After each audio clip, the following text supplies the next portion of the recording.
One TV special report.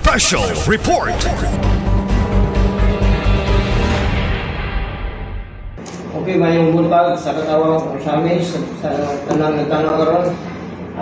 Atong makauban karon ang atong hipis kapulisan sa Usamis, si Police Major Dennis Pinastano.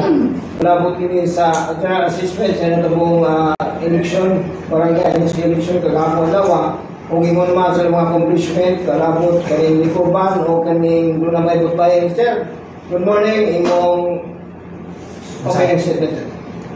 mayong buntag, katawhan sa Usamis as your Chief of Police.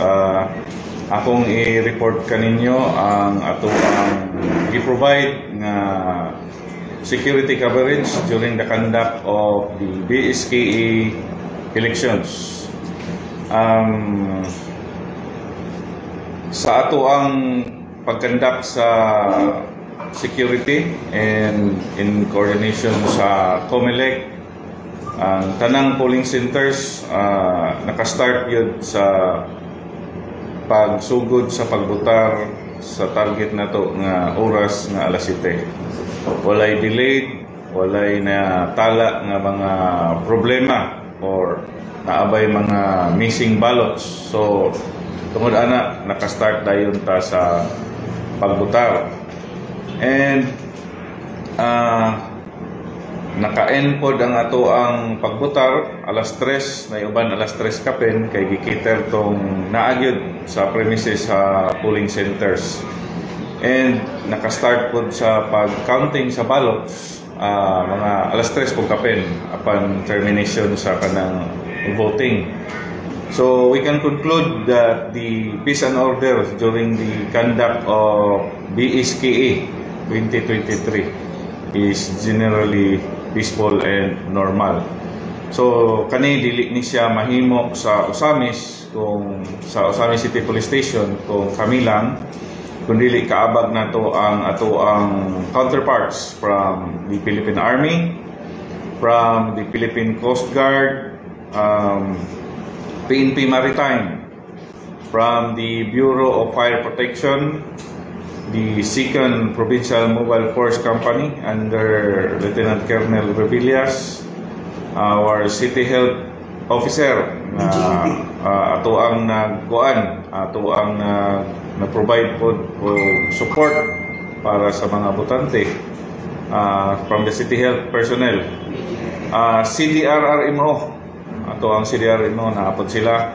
Of course, the COMELEC, ang BGMP, and ang ato ang local government unit of Osamis City nga mao ay na-provide na to logistical supports and kanang kuan mga suporta nga para lang ma-ensure na to nga safe ang conduct and orderly ang conduct sa elections, and ang mga BPATs and force multipliers nga present dito sa mga polling centers nga nag-provide of monitoring. So to mention a few, dito ang Kabalikat, Civicom, di ba? So napatay nakita dito nga na sila nag-provide of assistance. So last nga nag-arrive nato dinhi na polling centers alas 5:01 na sa Kadlawon ang sa Barangay Diguan, and ang pinakasayo kagabi ang Mintering alas 10 naabot na dinhi sa kuan. So ang atong kapulisan halos tanan gyud walay tulog gyud, and then today napod we will start deploying our personnel sa mga cemeteries in relation sa undas. So inani ni since holiday, automatic na ang PNP ang inyong mga security personnel naka full alert to ensure nga ang inyong vacation or kaning pag sa tawag na to paghinumdom sa mga mahal sa kinabuhi nga tuan na ni panaw na sa laing kalibutan, orderly gyud na walay kakulian. So extra pa na ni, extra trabaho gyud. So kailangan dili pwede nga mag-relax, but we see to it nga safety gyud. In fact, nagpatawag si Mayor karon o meeting sa City Peace and Order Council meeting para lang hisgutan ang kaning security during the conduct o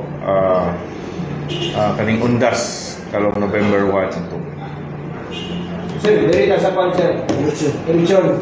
Doon na ba yung talang nga bukay o makailan rin kaso? Naay mga recorded na to nga vote buying sa pero kani siya under investigation. So gipa na blatter pa dire, and then naay mga procedures nga gina-follow.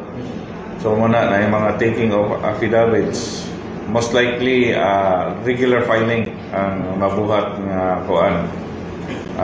subject for evaluation sa Tunisia sa atong prosecutor's office kung mo amount ba siya to vote buying.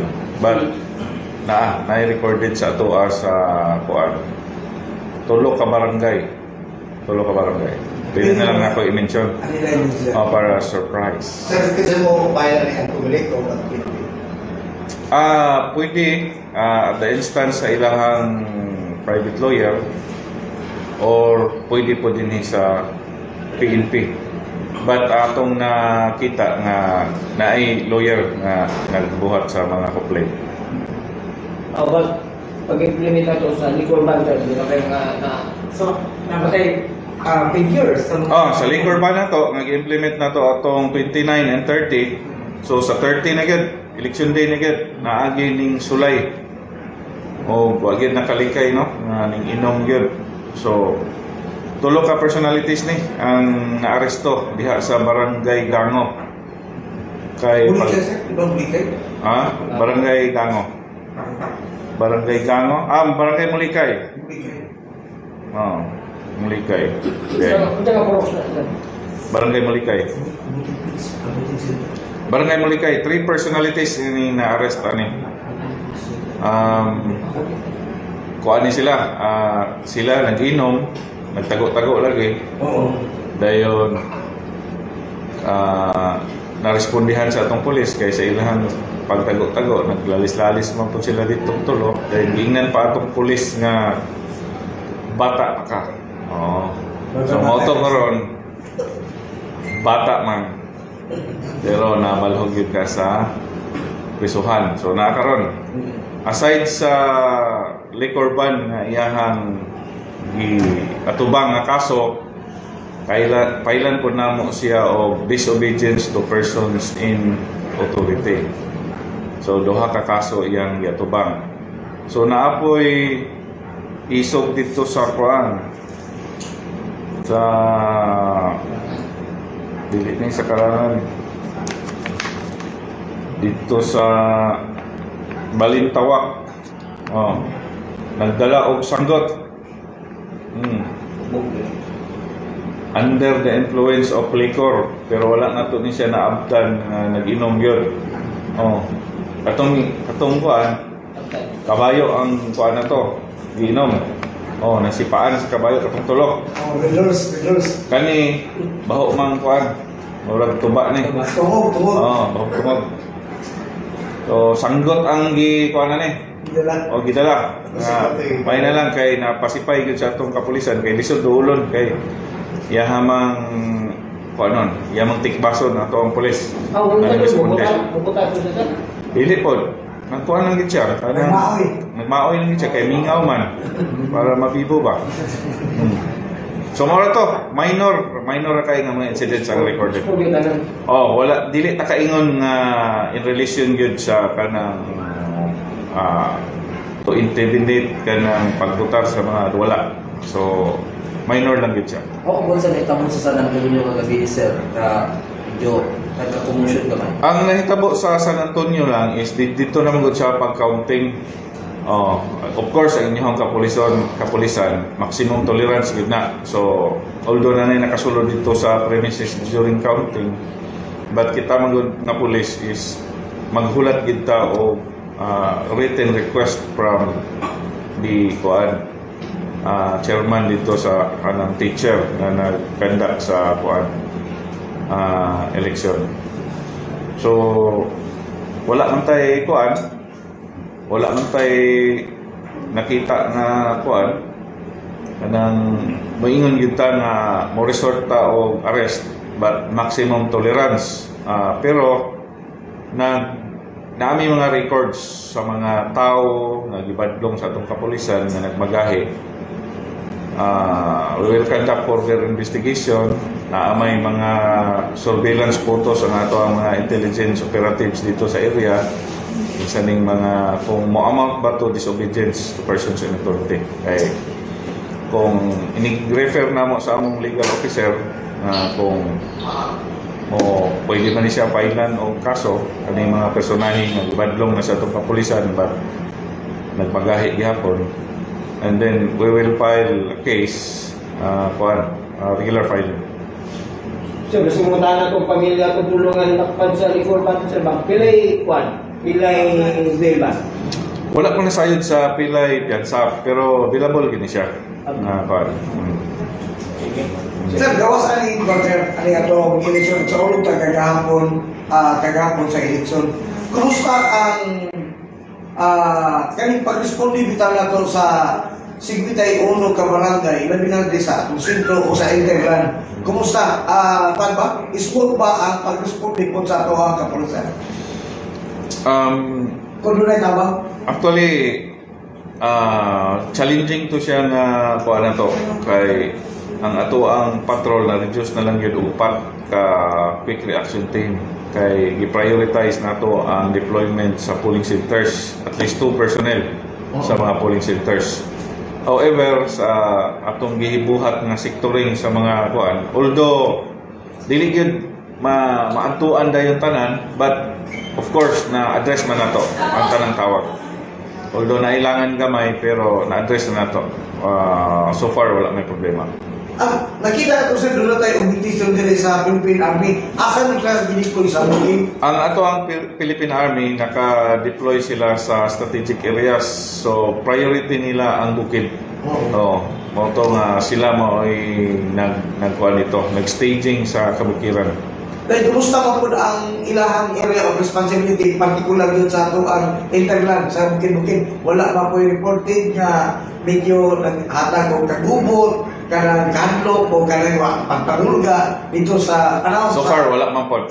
Walay gi-report ang army sa to ang naay mga threat nga nakita nila in relation sa insurgency. Wala problema. Generally peaceful. And congratulations sa tanan na Mindanao. And for those na kuan, better luck next time and move on and support the present administration. Yes. Panawagan mo sa mga katawan sir, gabi na sa kalagalan. Panawagan ako sa ato ang mga katawhan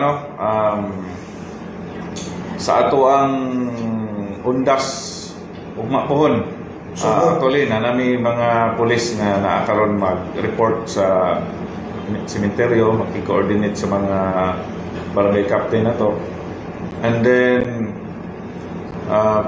bawal lang ta magdala o mga ilimnon, bawal ang mga mahait nga mga hinagiban, and then katong mga karaoke, bawal gina. Mag-karaoke, kuan diha, labi na sa mga pampubliko nga mga kuan lugar.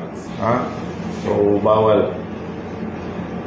So far mao lang na ato magpasalamat kita sa labaw makagagahom kay siya gid ang naghatag nato og guidance and blessings na matabok nato ang eleksyon na walay nakalas nga kinabuhi.